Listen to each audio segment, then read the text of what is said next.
Om Swastiastu, perkenalkan saya Pandai Nyoman Swastawan, instansi dari SMA Negeri 1 Kesunggi. Hari ini saya melaksanakan uji kinerja PPG dalam jabatan tahun 2022 Universitas Muhammadiyah Purwokerto. Pada hari ini jam 13.00 WIB saya melaksanakan uji kinerja di kelas 11.3 dengan materi dampak kolonialisme dan imperialisme. Terima kasih. Om Santi Santi Santi.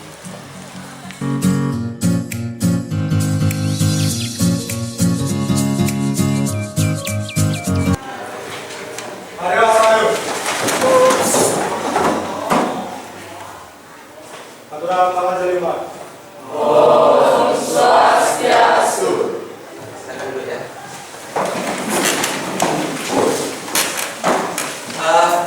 Selamat siang anak-anak kelas 11.3. Ya, mudah-mudahan dalam kondisi sehat selalu. Jadi walaupun kita di masa musim hujan, mudah-mudahan kita tetap sehat selalu dan bisa sekolah seperti biasa. Ya, jadi hari ini kita kembali lagi dengan Bapak ya, Pandai Nyoman Swastawan. Jika kamu tidak lupa dengan nama Bapak, hari ini kita akan melanjutkan kembali pembelajaran sejarah yang berlangsung setiap hari Rabu. Baik, sebelum Pak lanjutkan ke materi, jadi kita akan membahas materi yang cukup panjang hari ini. Sebelumnya untuk melihat apakah kalian itu hadir atau tidak, maka Pak harus absen dulu. Ya. Jadi Lingga Putra. Wah. Gusti Ayu Putu Widya Maharani. Doni Wahyudi. Adi Oka Permana. Juli Andini. Dea Sesarahayu. Jil ya. Oke. Kemudian Kokita Dita. Sakit ya. Kemudian Maria Olivia. Terima kasih. Tetap dijaga untuk kehadirannya. Jadi kita akan menjelang akhir semester. Mudah-mudahan tidak ada lagi masalah kehadiran yang bisa mengganggu kita dalam pelaksanaan undangan akhir semester. Ya. Baik, untuk hari ini kita akan melanjutkan pembelajaran sejarah. Ya. Kalau sebelumnya kita mempelajari tentang berbagai perlawanan bangsa Indonesia terhadap bangsa Barat yang datang ke Indonesia. Kira-kira ada yang masih ingat nggak perlawanan dari daerah mana saja yang pernah melakukan perlawanan terhadap bangsa Barat? Ada yang masih ingat materi kita yang minggu lalu? Pertama ada Aceh. Ya, betul ya. Ada perlawanan dari perang Aceh atau rakyat Aceh. Ada lagi yang ingat? Betul ya. Perang dari rakyat Maluku. Tokoh dari Maluku yang ingat kira-kira? Ya, yang terdapat dalam uang pecahan Seribu. Ya. Kemudian ada lagi nggak kira-kira perang yang lainnya? Perang Bali. Ya, tentu perang Bali ya, perang dari daerah kita sendiri, dari Buleleng ya. Tokohnya siapa? Patih ya, atau Igusti Jelante. Selain itu ada lagi kan perang Padri, bagus sekali. Kemudian dari daerah Sumatera Barat ada perang Padri. Ya, tokohnya adalah Tuanku Imam. Ya, jadi tolong diingat materi-materi itu yang senantiasa ya harus kita pelajari dan harus kita ingat. Ya. Nah hari ini kita akan mempelajari ini ya. Setelah terjadi perlawanan, kemudian bangsa Barat itu terutama adalah Belanda ya, yang kita tahu hampir mencapai 350 tahun menjajah Indonesia. Itu waktu yang sangat lama ya. Nah tentu waktu itu menimbulkan apa? Dampak dari berbagai aspek kehidupan. Ya. Jadi hari ini kita akan mempelajari dampak kolonialisme dan imperialisme di Indonesia. Tapi sebelumnya Pak sampaikan dulu untuk tujuan pembelajaran hari ini, yaitu kita pertama adalah bisa nanti menguraikan apa sih dampak-dampak dari penjajahan bangsa Barat di Indonesia. Yang kedua, nanti kita bisa menguraikan ya, setelah dari menganalisis, kita nanti bisa menguraikan apa sih dampak-dampak dari penjajahan bangsa Barat yang bahkan berkembang sampai sekarang. Ya, karena tanpa kita sadari dampak kolonialisme dan imperialisme itu masih berdampak sampai sekarang. Ya, baik ya. Jadi itu materi yang akan kita pelajari hari ini.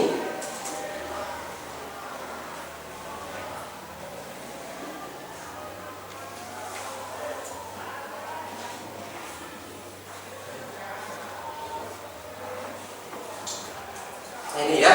Jadi kompetensi dasarnya adalah dapat menganalisis dampak. Dari segi pengetahuan nanti kamu akan bisa menganalisis dampak-dampaknya apa saja terkait dengan imperialisme dan kolonialisme di Indonesia. Yang kedua adalah nanti setelah kamu dapat menganalisis dampaknya, kamu nanti bisa membuat sebuah catatan sederhana atau cerita sederhana yang berkaitan dari berbagai dampak ini. Bisa dari dampak politik, sosial, ekonomi, budaya, bahkan sampai pendidikan. Ya. Kemudian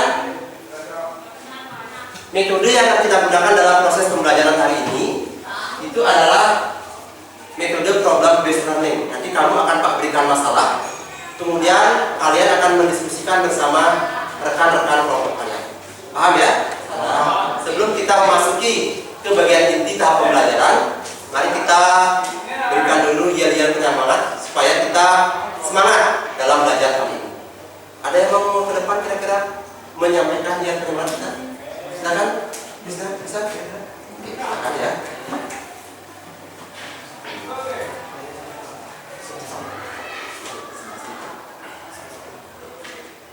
Supaya ada orang ya. Silakan dulu berdiri.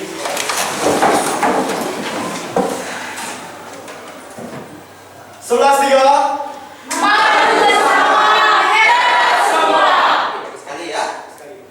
11-3. Maju bersama, hebat semua. Jadi sudah cukup semangat dalam menyampaikan yel-yelnya. Semoga ini menjadi inspirasi ya untuk tetap bersemangat dalam kegiatan pembelajaran. Baik ya, kita hari ini akan lanjut ke materi. Tapi sebelum itu, ada yang tahu kira-kira gambar apa? Seperti yang pernah kita bahas dalam materi kelas 10 ya. Pernah kira-kira minum kopi? Apa sih hubungan kopi ini dengan dampak dari kolonialisme dan imperialisme yang berkembang di Indonesia? Ada yang bisa mengkaitkan? Apa sih dampak dari keberadaan kopi di daerah kita dengan kolonialisme dan imperialisme? Ada yang bisa? Oke, aplikasi sedikit ya. Apakah kopi ini merupakan tanaman asli atau tidak dari Indonesia? Tidak. Ada yang bilang asli, ada yang bilang tidak. Yang betul yang mana? Tidak ya. Jadi kopi inilah tanaman yang dibawa oleh bangsa Barat ke Indonesia. Ya. Jadi ketika bangsa Barat datang ke Indonesia, itu menerapkan yang namanya kultur stelsel atau menanam tanaman yang bisa diekspor ke luar negeri atau yang memiliki daya jual rendah atau tinggi? Salah satunya adalah kopi. Ekspor itu artinya dikirim dari dalam negeri ke luar. Kalau impor baru dari luar ke dalam. Di kopi itu ya, yang kita minum sehari-hari, yang laki ya, itu tanaman yang dikembangkan ketika masa penjajahan Belanda, ya, dan berdampak sampai sekarang. Mungkin ini bisa kita sebut sebagai dampak positif ya. Mungkin berkat Belanda kita bisa mengenal tanaman ya, tebu juga ya. Pernah makan tebu? Rasanya gimana? Manis ya. Nah, ada tebu rasanya pahit atau asin. Ya. Kalau yang dalam mangkok itu apa? Gula. Apa hubungannya tebu dengan gula? Apa? Karena gula itu memang berasal dari air tebu ya, yang diolah menjadi akhirnya gula. Ya. Jadi gula, kemudian tadi ada kopi. Ya. Di Bali ada nggak perkebunan tebu? Mana? Jangan asal bilang ada ya. Jadi mana? Di pojok rumah kita boleh aja. Ya. Kenapa? Kalau kita di orang Bali, biasanya hari raya itu kalau kita buat kebakaran atau apa, yang pasti ada yang perempuan terutama ya, pasti ada tebu di dalam. Ya. Tapi kalau di Jawa mereka mengkhususkan tebu ini Tuhan, yaitu adalah sebagai ulama. Ya, paham sampai sana kira-kira? Jadi kalau kita simpulkan, ya, gambar tadi adalah dampak penjajahan kolonial Belanda di bidang pertanian. Salah satunya adalah diperkenalkannya tanaman-tanaman baru yang kemudian berkembang di Indonesia. Ada kopi, ada tebu. Oke. Selanjutnya kita masuk ke materi. Jadi dampak penjajahan kolonial Belanda itu terjadi dalam berbagai aspek. Jadi kita lihat pertama dari segi politik pemerintahan. Ya. Pertama adalah penjajahan Belanda itu cenderung menindas karena mereka memang tujuannya adalah kolonialisme dan imperialisme. Tujuannya adalah menguasai, bukan bersama. Ya. Kemudian juga dalam proses penguasaannya Belanda menjalankan politik apa? Divide et impera atau politik adu domba. Dalam politik adu domba ini yang mereka mengadu kita sesama bangsa Indonesia, membuat kita akhirnya terpecah. Ada dalam bidang ekonomi. Gambar di samping adalah gambar uang dari VOC, Vereniging Oost-Indisch Company, atau kongsi dagang milik dari VOC. Ya. Jadi ada perubahan sistem ekonomi dari tradisional ke modern. Tadi ya, dari sistem nanam biasa menjadi perkebunan. Berikutnya di bidang hukum. Nah, ini yang paling terasa dampaknya. Nah, kedatangan bangsa-bangsa barat ini mengubah hukum adat menjadi hukum kolonial. Kemudian juga ini yang bahkan masih berkembang sampai sekarang. Munculnya badan-badan peradilan orang Eropa, orang timur asing, dan orang pribumi.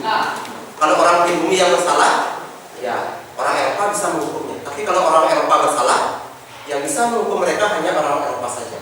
Orang pribumi tidak bisa bersuara. Itu perbedaannya. Seperti pada sekarang mengatakan hukum itu tajam ke bawah, tumpul ke atas. Di bidang sosial ada pembagian status golongan, ya. Ada golongan Eropa bagi mereka yang asalnya dari Eropa, bisa dari Belanda, Inggris, Jerman, Spanyol, dan lain-lain. Kemudian golongan timur asing. Timur asing ini adalah orang-orang Asia yang dianggap berasal dari timur. Misalkan siapa? Cina. Siapa lagi? Jepang. K-pop itu dari mana? Ya, jadi Korea termasuk dari timur asing. Dan golongan pribumi. Pribumi itu siapa? Orang Indonesia. Dalam bidang budaya, pakaian sangat berdampak. Pakaian yang kita gunakan hari ini, gaya kita sekolah hari ini, kemeja, sebetulnya itu adalah salah satu dari dampak kolonialisme dan imperialisme. Apa pakaian tradisional kita atau asli orang Indonesia? Apa? Yang perempuan menggunakan kebaya.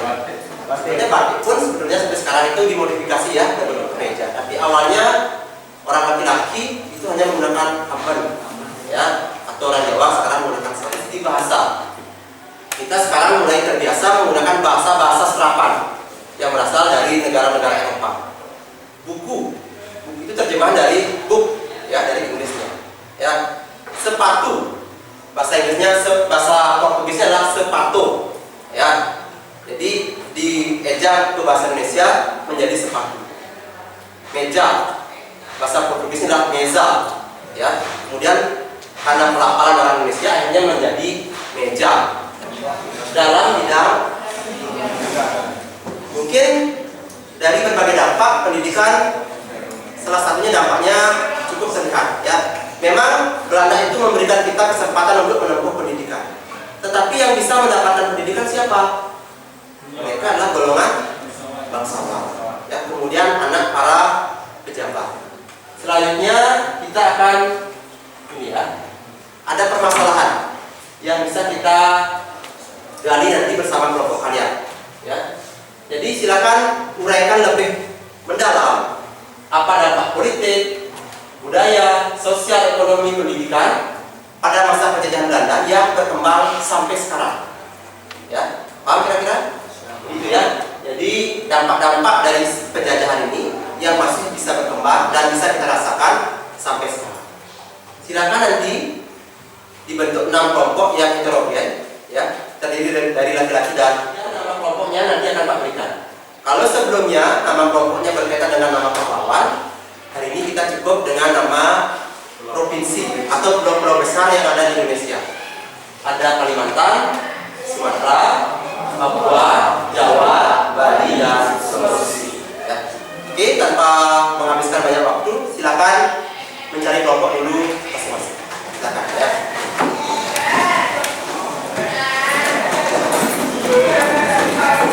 Sudah. Oke ya. Jadi Pak tunjuk aja langsung dari kelompoknya Dinda, ya. Jadi dapat kelompok Kalimantan, ya. Kalimantan adalah pulau terbesar ketiga di Indonesia, ya. Kemudian juga ada kelompok 2 Sumatera, kelompok 3 Papua, ya. Papua Indonesia bagian barat atau timur? Ya. Kemudian kelompok Jawa, kelompok Bali, dan kelompok Sulawesi. Ingat ya.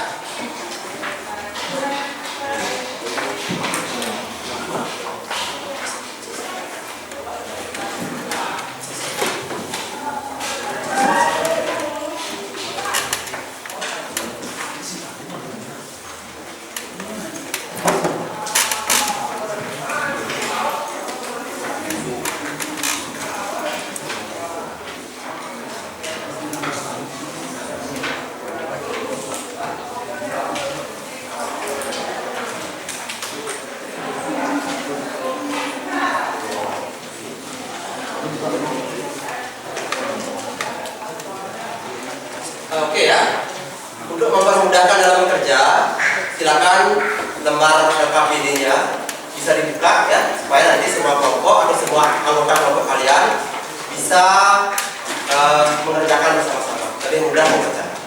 Baik ya, sambil mengerjakan seperti biasa, diisi nama kelompoknya, kemudian nomor absen, ya, nama kelompok yang sudah bagikan juga ditulis di pojok atasnya. Kemudian bisa mengerjakan tugas dari kolom 1 ke kolom berikutnya, ya.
Tambahan juga ya, kalau memang dirasa dari materi yang Pak berikan itu kurang menjangkau jawabannya, bisa dicari juga di internet ya, jadi supaya mendapatkan jawaban yang lebih luas daripada jawaban yang ada di situ ya.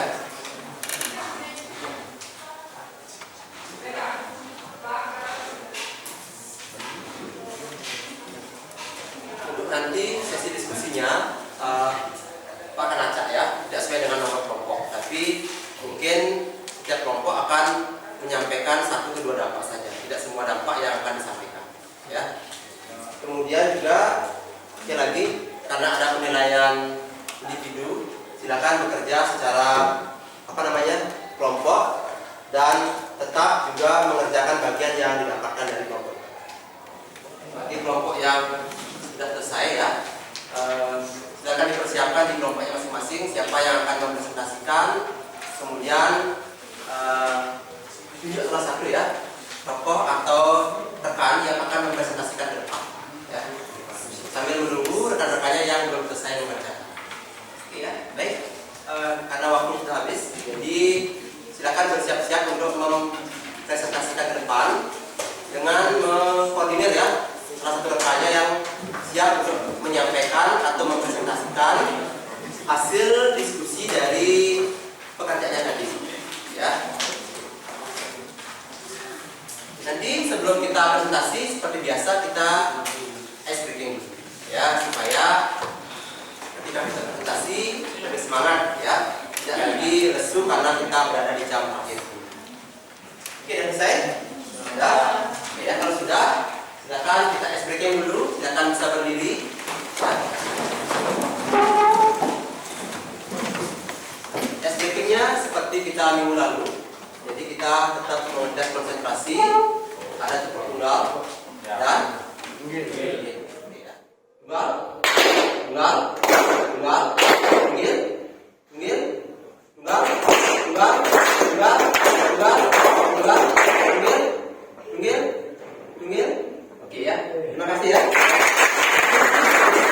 Berarti apa namanya ya, tidak ada yang salah, itu tidak bagus ya. Ini menandakan bahwa walaupun kita berada di jam terakhir, tapi konsentrasi kita masih fokus dalam belajar ya.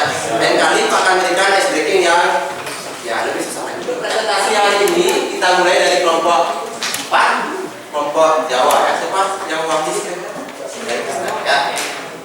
Silakan, Krisna akan menyampaikan dampak dari bidang pemerintahan, politik ya.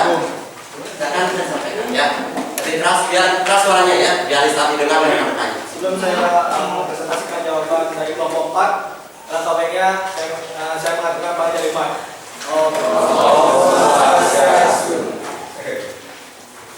Di sini saya akan menjelaskan dampak kolonialisme dan imperialisme. Yang pertama yaitu bidang politik, pemerintahan, dan hukum. Yang pertama, bupati dijadikan alat kekuasaan pemerintah kolonial pamong prajaya yang dahulu berdasarkan garis keturunan sekarang menjadi sistem kepegawaian. Yang kedua, Jawa dijadikan tempat pusat pemerintahan dan membaginya menjadi wilayah prefektur. Yang ketiga, Belanda ikut campur dalam pengambilan kebijakan raja. Yang keempat, intervensi terhadap persoalan kerajaan yang dilakukan oleh Belanda dan Inggris. Contohnya tentang pemilihan raja sehingga imperialis mendominasi politik di Indonesia yang mengakibatkan peranan elit kerajaan berkurang dalam politik dan kekuasaan pribumi melemah.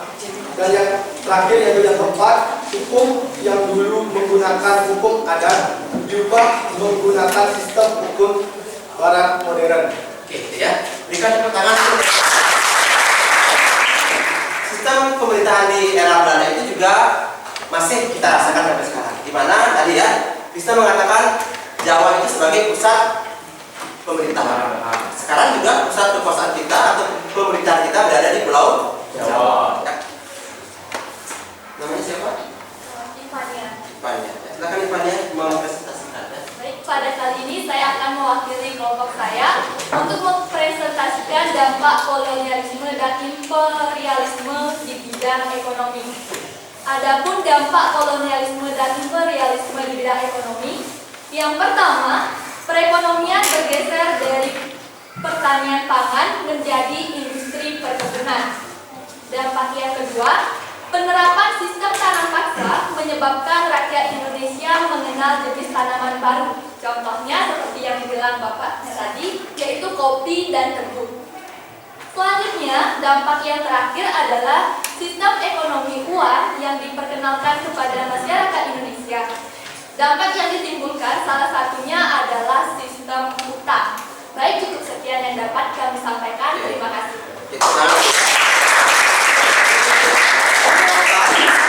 Dari kelompok 1 dari Ivania ya. Tadi yang menarik yang terakhir. Belanda memperkenalkan sistem utang. Ada yang pernah berutang kira-kira? Itu ya. Mungkin salah satu terkena pengaruh dampak kolonialisme dalam bidang ekonomi. Selain memperkenalkan jenis tanaman baru, dampak positif dari penjajahan atau kolonialisme dan imperialisme ini juga Belanda memperkenalkan teknik menanam yang baik dan benar.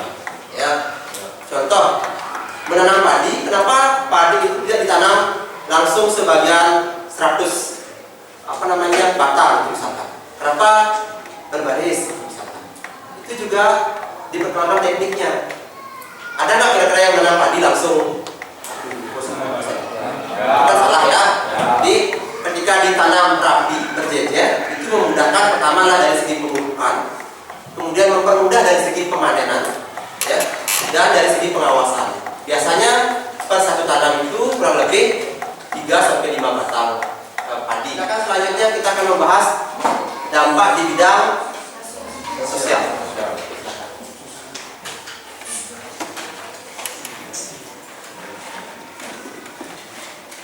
Baik, sebelumnya Om Swastiastu. Perkenalkan, nama saya Pemawan Sandra Dewi, absen 23. Jadi di sini saya adalah perwakilan dari kelompok Papua. Di sini saya akan menjelaskan dampak kolonialisme dan imperialisme dari bidang sosial. Jadi dampak dari kolonialisme dan imperialisme ini ada 3. Itu yang pertama, ada mobilitas sosial dengan adanya gelombang transmigrasi, terutama untuk memenuhi tenaga-tenaga di perkebunan di Luar Jawa yang dibuka oleh Belanda. Yang kedua, ada munculnya kelompok buruh dan kelompok majikan. Hal ini disebabkan berdirinya pabrik dan perusahaan sehingga pekerjaan masyarakat Indonesia menjadi dinamis. Dan yang ketiga atau yang terakhir, terbentuknya status sosial di mana yang tertinggi adalah Eropa, lalu Asia dan Timur, yang terakhir kaum pribumi. Baik, sekian yang bisa saya sampaikan. Akhir dari presentasi ini saya tutup dengan aklamasi.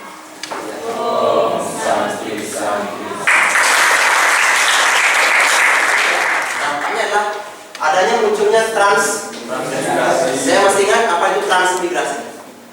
Oke, silakan ada yang tahu? Biasakan salah benar tidak masalah. Ya, oke. Perpindahan penduduk. Perpindahan penduduk, betul?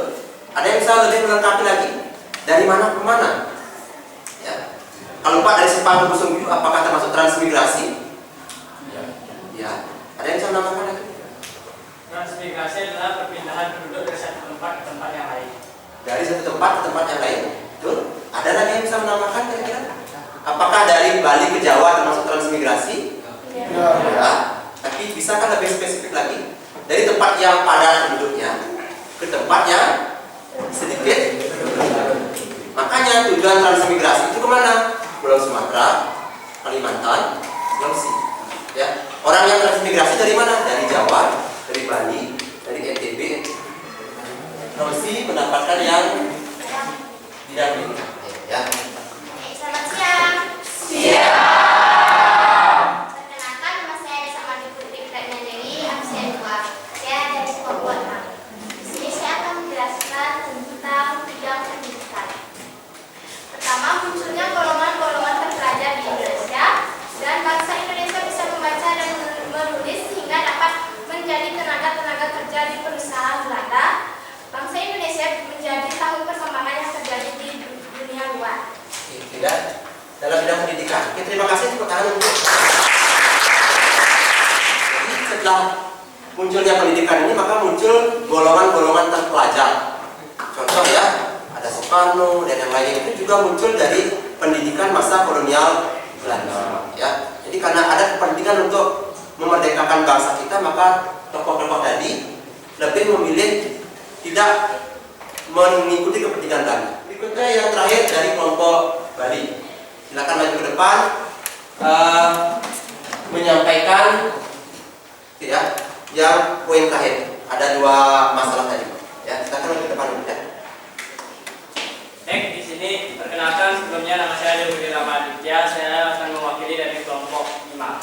Di sini saya akan menjelaskan dampak dari kolonialisme dan imperialisme yang telah diuraikan di atas. Dampak yang masih saya rasakan sampai sekarang yaitu adanya tanaman seperti kopi, teh, tebu, dan yang menjadi komoditi pertanian. Selain itu dampak yang masih terlihat yaitu masyarakat Indonesia dalam keseharian lebih sering menggunakan pakaian kemeja dipadukan dengan celana dan sepatu untuk aktivitas kesehari-hariannya. Oke, ya, terkait dengan dampak penjajahan kolonial Belanda yang masih kita rasakan sampai sekarang. Ada yang bisa menambahkan kira-kira? Oke, silakan berikan tepuk tangan dulu ya. Orang Indonesia sering menggunakan pakaian kemeja. Kita Indonesia sebagai negara agraris itu mengenal tanaman seperti kopi, tembakau, tebu, teh, itu juga berkat dari masa kolonial Belanda. Bagaimana dampak kolonialisme dan imperialisme di Indonesia? Atau apa dampaknya? Ya, dalam bidang pakaian kita terbiasa menggunakan sekarang pakaian bermeja, kesimpulannya. Ya. Kemudian dalam bidang kesenian, alat musik-musik yang kita kenal sekarang itu juga merupakan atau berasal dari dampak kolonialisme dan imperialisme. Contoh apa tadi?